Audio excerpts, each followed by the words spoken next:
છોટાઉદેપુરના ઝોસથી છોટાઉદેપુર ખાતે રોજ એક સાથે 75 વિદ્યાર્થીનીઓને બસમાં અવરજવર કરવી પડે છે કે જેના કારણે બસમાં અમુક વિદ્યાર્થીનીઓને બેસવાની સુવિધા પણ નથી મળતી। અહીં ધોરણ 9 થી 12 ની વિદ્યાર્થીનીઓ અપડાઉન કરીને અભ્યાસ કરે છે તો બસમાં વધારે પડતા પેસેન્જર હોય તો ભારે મુશ્કેલીનો સામનો કરવો પડે છે।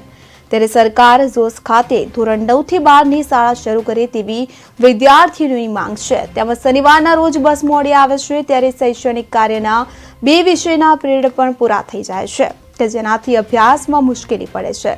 જ્યારે હાલ તો વૈકલ્પિક વ્યવસ્થા તરીકે બીજી બસ ફાળવવામાં આવે તેવી માંગ વિદ્યાર્થીનીઓ દ્વારા કરવામાં આવી રહી છે।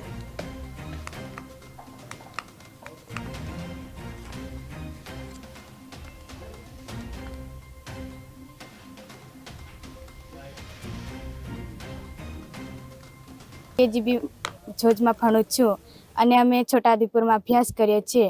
ત્યારે શનિવારે જવા માટે અમને ખૂબ જ તકલીફ પડે છે અને મોડી બસ આવે છે અને ત્યાં જવા માટે અમને જતા જ 2 પીરિયડ પણ જતા રહે છે એટલે અમારો અભ્યાસ બગડે છે।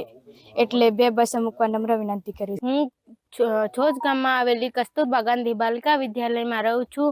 હું SF હાઈસ્કૂલમાં ભણવા જાઉં છું અને અમારે ખૂબ જ તકલીફ પડે છે।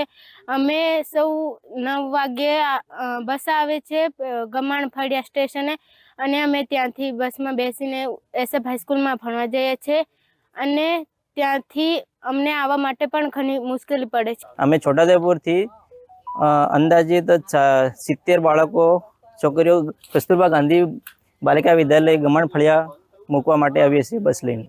હા, રોજ આવીએ છીએ। હા, રોજ અમે બસ આવી રીતના લઈને આવીએ છીએ અને મૂકીને જતા રહીએ છીએ। અંદાજિત 15-16 કિલોમીટર। હા, સવારે